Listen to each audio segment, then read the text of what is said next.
Fala Tricolores, hoje um Netflu entrevista especial com o candidato da chapa tantas vezes campeão, Mário Bittencourt.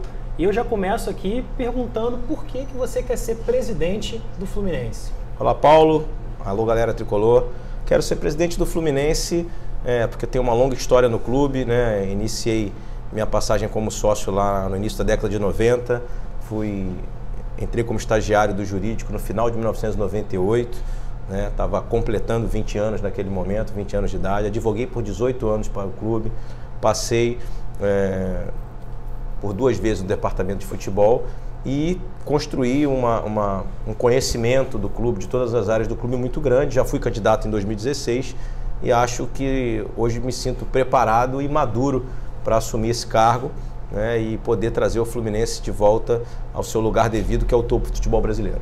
Então, Mário, o Tenório ele deixou o Triunvirato, um pouco mais de um mês, e falando que você tinha uma característica muito personalista, ou as pessoas que fazem parte da tua chapa. Como você foi candidato em 2016, não era o momento do Tenório ser candidato agora? Não, de jeito nenhum, até porque nós não tínhamos nenhum acordo nesse sentido. Nós tivemos uma candidatura em 2016, não vencemos a eleição. O Celso foi candidato também em 2016. Nós fizemos o grupo e o combinado do grupo era que a gente utilizasse critérios técnicos, como pesquisas e outras situações, É fato público e notório que eu e o Celso liderávamos as pesquisas naquele momento. O grupo decidiu que a candidatura ficaria, a cabeça da candidatura entre eu e o Celso. O Tenório não concordou, é um direito dele democrático, sair, lançar a candidatura dele, mas se houve personalismo da parte dele. Porque se nós tínhamos um trio e 2 ficaram e um saiu, o personalismo obviamente está em quem saiu. Nenhuma mágoa em relação a isso, apenas tristeza pelo fato dele não ter comunicado a gente. Ou seja, ele saiu entregando uma nota a alguns veículos de comunicação, citando situações que não são verdadeiras, E a gente ficou triste com a forma, mas passou, cada um seguiu o seu caminho e acho que ele tem todo o direito de ser candidato. Então, a sua chapa, tantas vezes campeão, ela fechou um acordo com diretores dos esportes olímpicos que dizem que costuma definir eleições por conta da quantidade de pessoas que votam. E o esporte olímpico, ele geralmente, quando perguntado para o torcedor de arquibancada, é sempre visto de uma maneira um pouco estranha, no sentido de que muita gente quer que o Fluminense seja futebol clube e até apoia, de certa maneira, o esporte olímpico, desde que não interfira no futebol. De que maneira você vai tratar esse setor? De que forma isso pode interferir ou não na sua gestão? E se há condições dos esportes olímpicos serem independentes do clube? Vamos lá, vamos começar pelo fim. Primeiramente, o Fluminense é futebol clube, As pessoas não dizem que ele é. Tanto é verdade que 95% das receitas e das despesas do clube são oriundas do futebol, ok? Nós não fizemos acordo nenhum com os esportes olímpicos, para ficar bem claro. Inclusive, vocês no Netflu publicaram que o Tenório esteve lá apresentando o seu projeto e eu estive apresentando o meu. Então, foi uma decisão pelo melhor projeto. O Departamento de Esportes Olímpicos optou pelo nosso projeto, mas vocês mesmos publicaram uma matéria onde o Tenório tirou uma foto com todos os diretores, dizendo que tinha acabado de fazer uma excelente reunião e estava buscando o apoio deles também. Esse apoio foi um apoio dado em razão do bom projeto que a gente apresentou. Eles entenderam que o nosso projeto é um projeto mais consubstanciado. Em 2016 foi a mesma coisa. Eu apresentei o projeto, o Celso apresentou o projeto e na época o Abad apresentou o projeto. Então assim, essa é uma forma deles decidirem a candidatura, como outros grupos do clube. Então não há nenhum tipo de troca-troca, muito pelo contrário. Sobre a questão da sustentabilidade dos esportes olímpicos, ela vem das leis de incentivo. Quase todos os clubes do Brasil hoje, o Fluminense não faz porque não paga os impostos, não tem as CNDs. Quase todos os clubes do Brasil hoje, os esportes olímpicos, são sustentados pelas leis de incentivo, que é dinheiro de fora do clube. Então, para o torcedor ficar absolutamente tranquilo, todo o dinheiro do sócio futebol será sempre investido no futebol e os esportes olímpicos serão sustentáveis de acordo com a lei de incentivo, que nós vamos conseguir, porque nós vamos encontrar recursos para pagar os impostos, ter as CNDs. Tá? Já temos vários projetos, se é que você quer saber, em andamento, com várias empresas querendo entrar, esperando apenas o Fluminense ter as CNDs. O projeto do vôlei, por exemplo, é totalmente custeado por um patrocinador e não tira dinheiro de dentro do Fluminense. Você pode explicar pelo menos um desses projetos, sem ser esse do vôlei que já é conhecido, que Não, existem projetos do clube em andamento, é isso que eu estou dizendo, para outros esportes. As informações que a gente tem é que já existem projetos em andamento que estão travados pelo não pagamento da CND. E aí fica parado, ou seja, não retira dinheiro do futebol para lá. Nem seria lógico isso. Uma das nossas maiores propostas é justamente a divisão de senha de resultado, que cada setor tem o seu centro de resultado definido, dividido, com receitas e despesas. Mário, tanto a sua chapa quanto a chapa do seu rival nessa eleição, o Ricardo Tenório, tem apoio de full-sócios e ex-full-sócios. E hoje em dia existe uma rejeição muito grande por conta de resultados práticos que aconteceram, né, na gestão Peter e na gestão Abad sobre a full-sócio. Como convencer o torcedor de que, apesar desses apoios de ex-full-sócios ou de full-sócios que saíram há pouco tempo do grupo, não vai influenciar a gestão atual, caso você seja presidente do Fluminense? Vamos lá, Paulo, para deixar bem claro, tá? Nós não temos apoio de nenhum ex-full-sócio. Nós temos algumas pessoas que fizeram parte do grupo lá no passado, que saíram do grupo muito antes da eleição de 2016, ok? E já integravam a oposição. Pessoas que entenderam que o grupo era um grupo que naquele momento não fazia bem ao Fluminense. Eu estou falando, no meu caso, de 3 ou 4 pessoas que já estavam comigo em 2016 e já não faziam parte do grupo há bastante tempo, desde 2014, 2013, enfim. No caso da chapa dele, existem pessoas que estavam na Flu-Sócio na eleição do Abad, que fizeram parte da gestão do Abad, ok? Como Flu-Sócio, e saíram durante a gestão do Abad, criaram outro grupo com outro nome e integram a chapa dele, ok? Que também é um direito das pessoas. Eu acho, sinceramente, que a decisão do eleitor ela vai se basear nas melhores propostas do melhor candidato para ser presidente do Fluminense, minha opinião, né? Por exemplo, a chapa deles possui o atual presidente do Conselho Deliberativo, Fernando Leite, é o número 4 da chapa deles, que é quem preside a Assembleia da eleição e que é o personagem do clube que foi contra a antecipação da eleição o tempo inteiro. Ou seja, tem dentro da chapa adversária alguém que é o presidente do Conselho Deliberativo, que comanda a Assembleia, o que na verdade, na minha modestíssima opinião, ele poderia ter o direito dele a voto em quem ele quisesse, mas se declarar oficialmente, fazer parte de uma das chapas e presidir a Assembleia e definir as regras da eleição.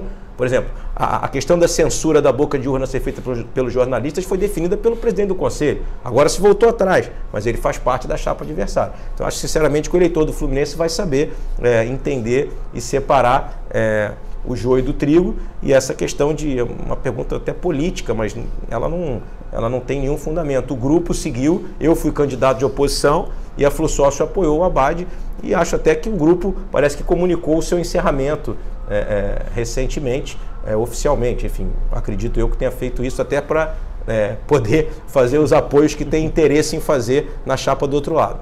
Então, Mário, mudando um pouquinho de assunto, a gente sabe da importância de um patrocinador master para um clube de futebol, principalmente no Brasil, né? Ainda mais o Fluminense, que passa por dificuldades em relação a conseguir dinheiro com ingressos, com sócios.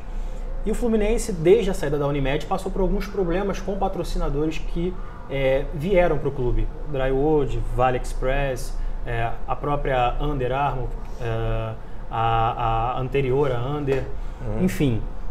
Como evitar, Mate Vuitton, como evitar que esse tipo de situação ocorra com patrocínios futuros? E quais são, de fato, as suas propostas para conseguir aumentar essa demanda para o Fluminense, conseguir empresas com credibilidade para poder investir no clube, o clube não passe por isso novamente? Eu acho que o Fluminense precisa buscar parceiros sólidos, olhar para o mercado, imaginar e procurar empresas que tenham uma história no mercado sólida, para que a gente não corra risco. Afirmar que a gente vai ter sempre a garantia de que vai haver o pagamento, isso aí a gente só sabe depois que o contrato acontece, né? Mas você buscar, por exemplo, uma empresa de fornecimento de material que não tenha um histórico de bom pagamento, que não tenha inclusive um longo histórico, é complicado, né? Como patrocinadores master também. Então, assim, é buscar a credibilidade mesmo, a credibilidade do outro lado também, assim, que a gente busque parcerias com empresas que sejam sólidas no mercado, e você pode ter certeza que a gente já está buscando isso. Com relação ao fornecimento de material, eu acho que a principal preocupação nossa é com a distribuição. O Fluminense nos últimos anos teve uma péssima distribuição de material, o material não chega na mão do torcedor, E para isso a gente precisa encontrar alguma fórmula, com alguma criatividade, para a gente ter uma empresa que distribua o material que chegue na nossa torcida no Brasil inteiro. Você falou encontrar alguma fórmula com alguma criatividade. Existe um esboço dessa fórmula? Não, eu te falei isso porque assim, existem empresas já consolidadas no mercado, mas existem alguns modelos, por exemplo, hoje no Nordeste, de empresas que fabricam, distribuem e o clube bota a sua própria marca. O Bahia, por exemplo, hoje trabalha assim, né? Eu vejo o Fluminense, pela sua grandiosidade, com a necessidade de ter uma marca de material esportivo importante, mas desde que ela distribua bem, né? A gente precisa distribuir, não, porque hoje quase todas, para você entender, quase todas as fornecedoras de material, elas não dão dinheiro na frente, ou seja, não há um aporte financeiro, é só o material. Antigamente, no passado, havia um aporte financeiro mais o material mais royalties. Hoje em dia, normalmente, é material e royalties. Então, se é material e royalties, o royalties vai vir da venda. É muito mais importante que eu distribua bem, porque eu não tenho dinheiro na cabeça, na frente. Eu sempre digo para todo mundo, até em reuniões que a gente faz de campanha, se chegar uma empresa e disser, olha, eu tenho X milhões de reais, uma quantia importante, que ajude a resolver um bom período financeiro do Fluminense para ter a camisa do Fluminense, a gente pode até correr o risco de ter uma empresa que tem alguma dificuldade na distribuição. Mas, sinceramente, acho que ninguém vai chegar com esse aporte porque não é o mercado. O que é importante hoje? A gente se preocupar em vender camisa, porque é vendendo camisa que a gente tem a receita da venda de camisa, e é vendendo camisa que o nosso... Veja como isso é casado. O patrocinador master vai querer botar a marca dele numa camisa aqui distribuída, porque interessa a ele estar no master. Então ele não quer uma... Não adianta ele ter a melhor empresa de material esportivo do mundo se a camisa não chega na zona norte do Rio de Janeiro, nas lojas. É o que acontece hoje. A dificuldade de comprar a camisa da Under Armour é gigante. Ainda em cima do que você está falando, Mário, tanto você quanto o Tenório fala muito de organização das finanças, amortização da dívida. Isso é muito mais um desejo do que uma proposta. O torcedor quer saber como que isso pode ser feito na prática. Como que você vai implementar uma mudança de pensamento, uma mudança na questão das finanças do clube, para que o clube passe a ser superavitado, por exemplo? Bom, vamos lá. A primeira coisa que a gente tem que fazer é organizar a dívida. Dizer que vai pagar é obrigação. Eu falei isso, inclusive, num debate outro dia, né? Onde o meu adversário da eleição disse que era um projeto dele pagar os salários em dia. E eu disse, não, isso não é um projeto, isso é obrigação. Pagar os salários é obrigação. Você falou isso na pergunta, tem toda a razão. Isso não pode ser proposta, isso tem que ser obrigação. A questão é como fazer isso. Como fazer eu preciso, antes de qualquer coisa, organizar o fluxo de caixa. Qual é o problema do Fluminense hoje? É injusto dizer que o Fluminense não tem receita. O Fluminense tem receita. E as receitas do Fluminense do futebol cobrem as despesas do Fluminense do futebol. O grande problema é que a dívida por fora é tão grande que come essa diferença e a gente acaba tendo que pegar dinheiro emprestado em razão das penhoras e paga juros. Só para você saber, o serviço da dívida hoje, só de juros, publicado no balanço, são 65 milhões de reais.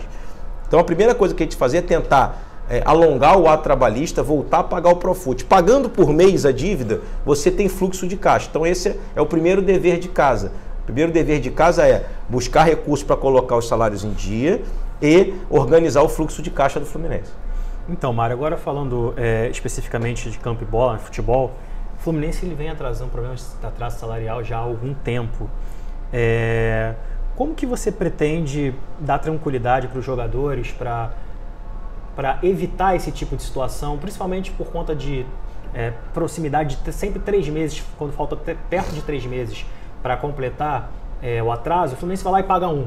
Isso tem sido habitual. Inclusive, o Fluminense está há 2 meses, completa hoje, 2 meses e 29 dias, ou já completou hoje 3 meses sem pagar salário. Como que você vai evitar isso na sua gestão para que os jogadores fiquem mais tranquilos e não ocorra, por exemplo, que é o que aconteceu com o Scarpa, indo de forma unilateral, rompendo com o Fluminense de forma unilateral e indo para o Palmeiras de graça? Evitar pagando salário.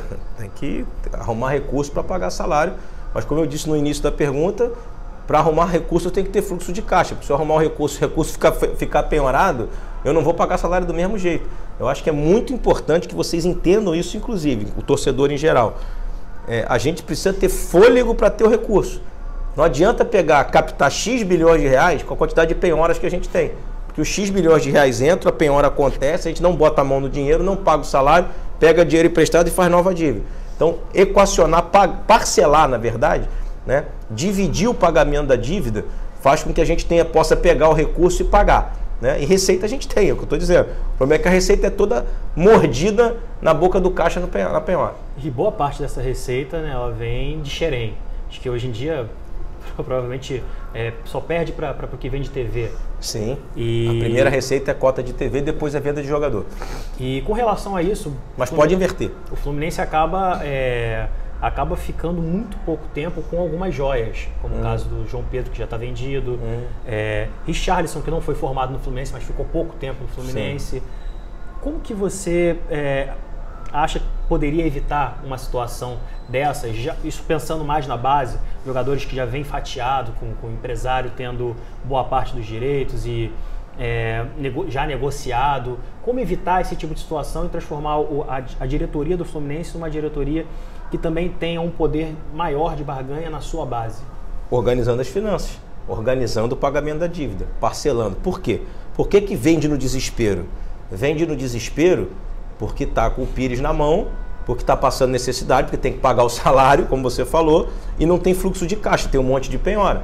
Se eu puder buscar esse recurso em outro lugar, eu vou demorar a vender e vou vender melhor.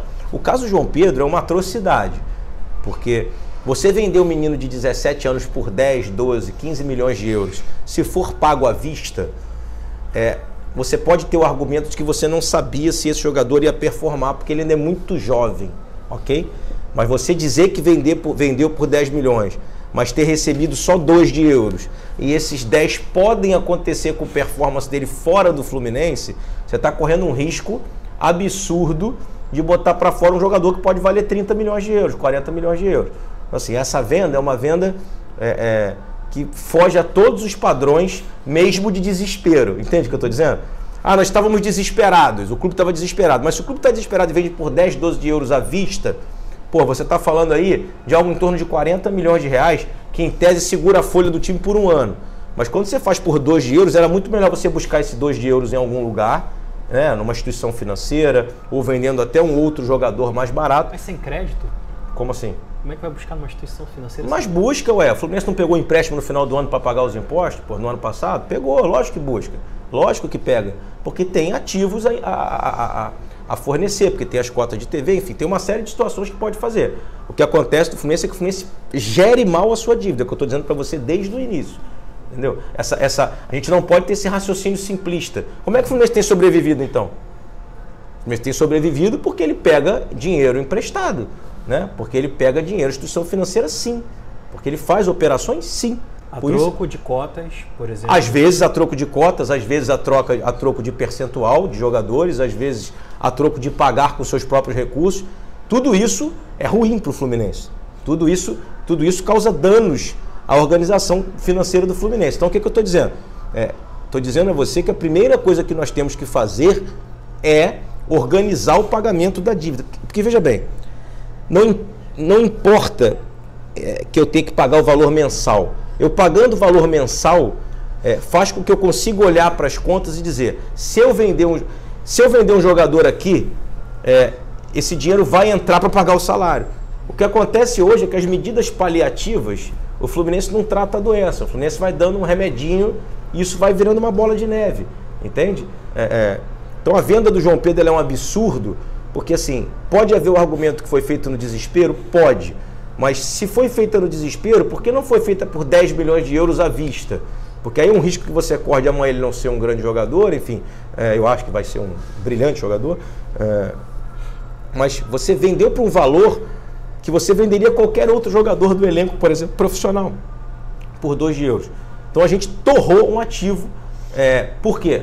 Porque a gente é tão desorganizado na administração da gestão que a gente precisou torrar um ativo por muito mais barato do que ele vale. Entende? Foi uma venda absurda. Agora falando também, é importante ter jogadores da base, mas também é importante ter jogadores tarimbados no elenco, sim, como ocorria alguns anos atrás com a Unimed. O Fluminense tinha Thiago Neves, Fred, Deco, outros tantos jogadores, e hoje em dia não tem mais essa possibilidade. Trouxe agora, recentemente, o Ganso, numa estratégia até interessante da atual gestão, mas é o único ali jogador midiático, digamos assim. Uhum.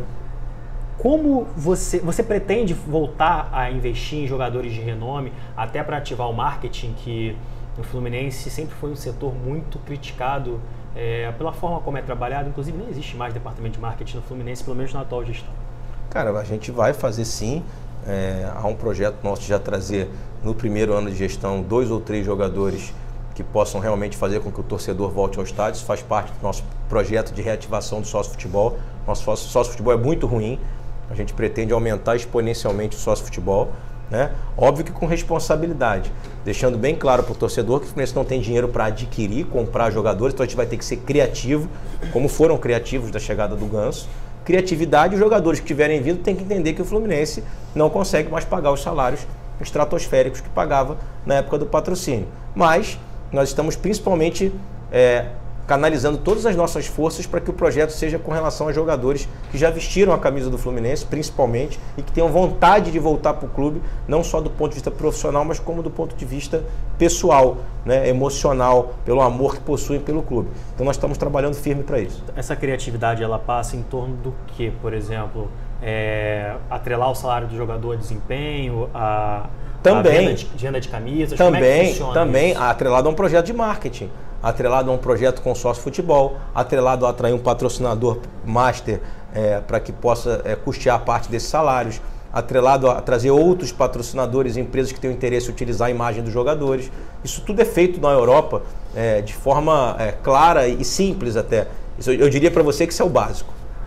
Então, falando do técnico Fernando Diniz, que embora os resultados, pelo menos no Campeonato Brasileiro, não estejam dentro daquilo que o torcedor do Fluminense sempre quer, o futebol dele, o futebol apresentado pelo clube ainda é muito elogiado por grandes veículos de imprensa, etc, etc. Eu queria saber se você pretende manter o Fernando Diniz, caso seja eleito, e eu ia complementar essa pergunta, saber se existiria alguma ideia de poder transferir para as categorias de base o estilo do Fluminense no futebol profissional, como já é feito na categoria de base, mas só entre os times da base. Mas os times da base não jogam igual o Fluminense atual.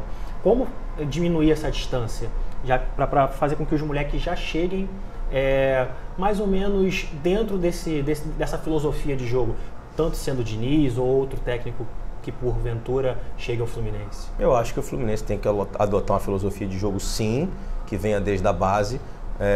Acho que independente de ser o Fernando ou o treinador, essa filosofia tem que ser de acordo com o treinador do profissional, obviamente que sim. Não só do campo, mas os métodos científicos, inclusive, e de trabalho. Com relação ao Fernando Diniz, a gente gosta muito do trabalho dele, eu e o Celso, a gente conversa muito sobre isso. É um trabalho que vem sendo desenvolvido de maneira muito inteligente e capacitada para o pouco material que ele tem, né?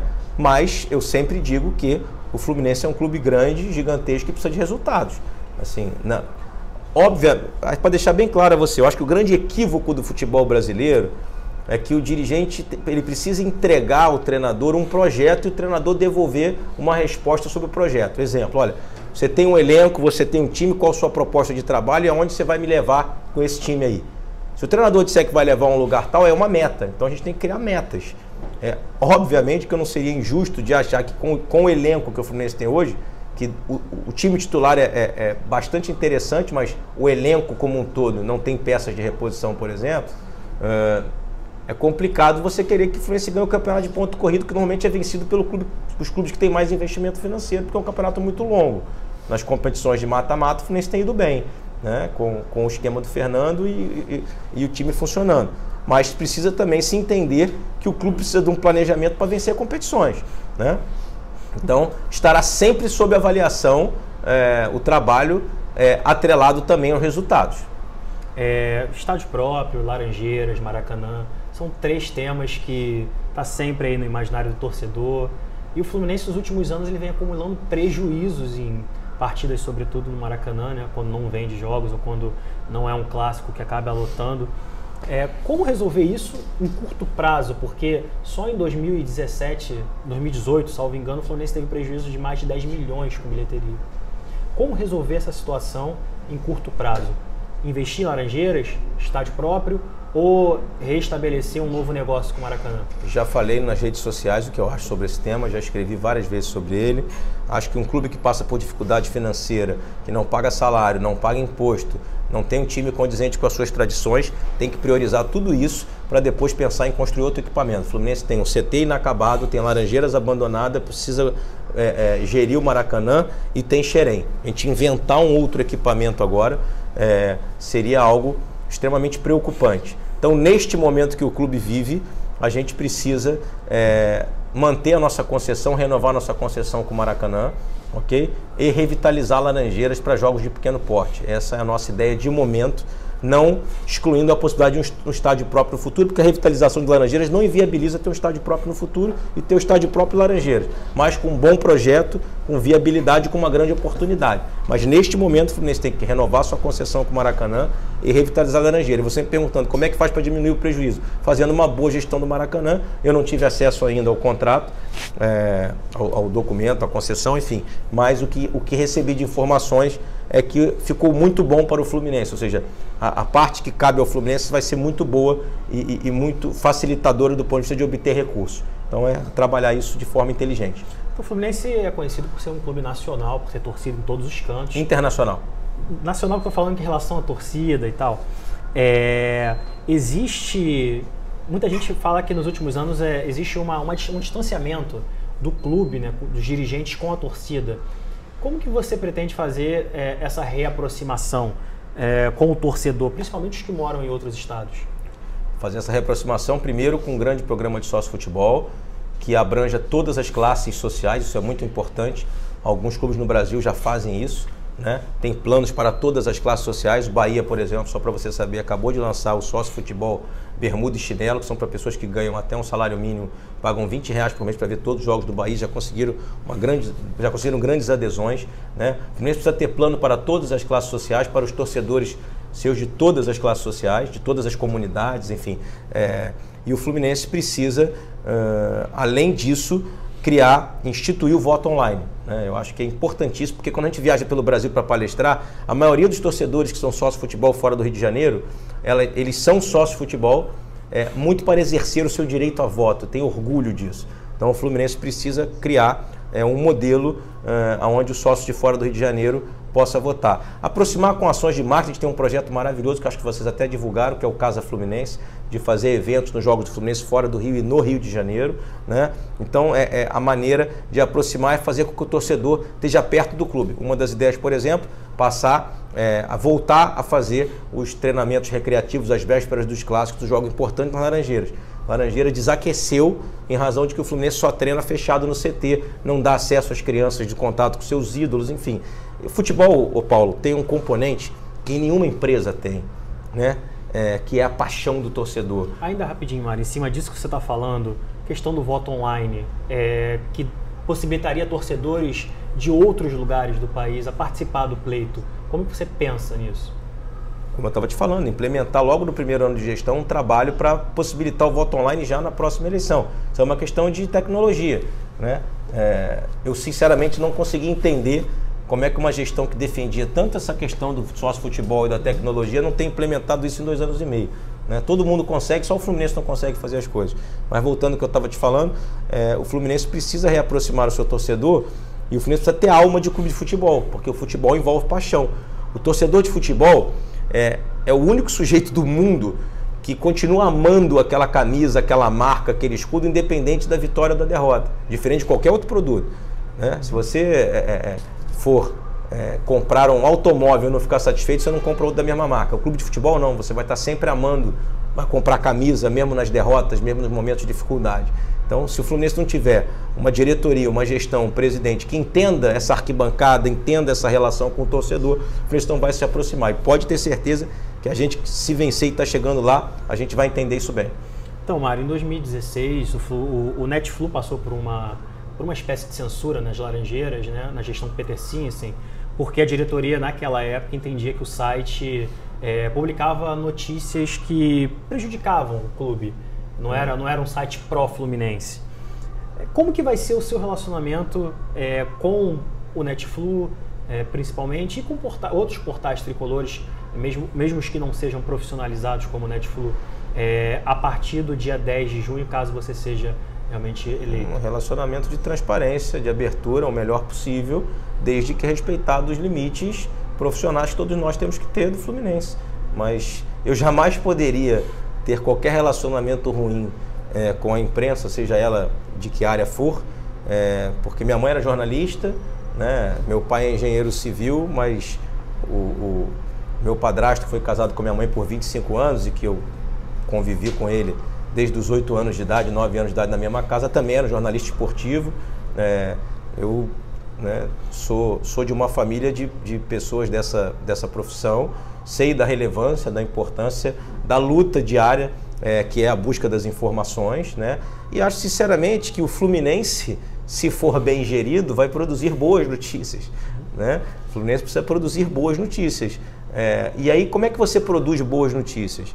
Tendo transparência. Eu acho que o principal da relação com a imprensa, ela tem que partir do clube na questão da transparência. Se a gente tiver, por exemplo, um portal da transparência, toda vez que alguém tentar plantar alguma notícia, o jornalista, se for sério, ele vai olhar o portal da transparência. Então, se o Fluminense amanhã tiver um patrocínio master e alguém disser, o patrocínio está pagando 12 milhões, e no portal da transparência tiver escrito que é 15, o Fluminense divulgar isso antes, você vai consultar o portal da transparência e não vai consultar a fonte maldosa que está tentando fazer política suja, né? Então, pode ter certeza que se a gente vencer, a gente vai abrir as informações do clube, porque elas já saem no balanço, mas elas saem um ano depois, né?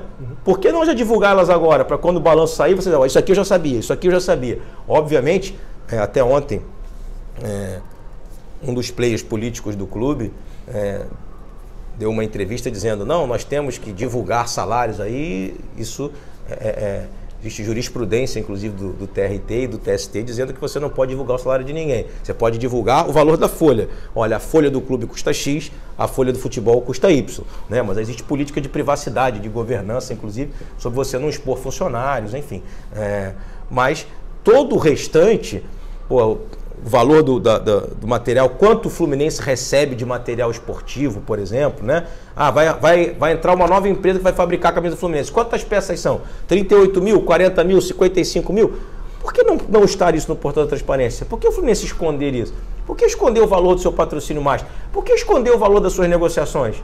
Pô, vai vender um jogador? Diz, olha, eu estou vendendo um jogador X por isso, tem percentual de um cara que já tinha percentual aqui, tem percentual de um outro clube ali, quer dizer, percentual hoje de pessoa física nem pode mais por lei, né? Mas, dando um exemplo para você, toda vez que fizer uma operação financeira, o Fluminense é transparente para o torcedor entender o que está acontecendo.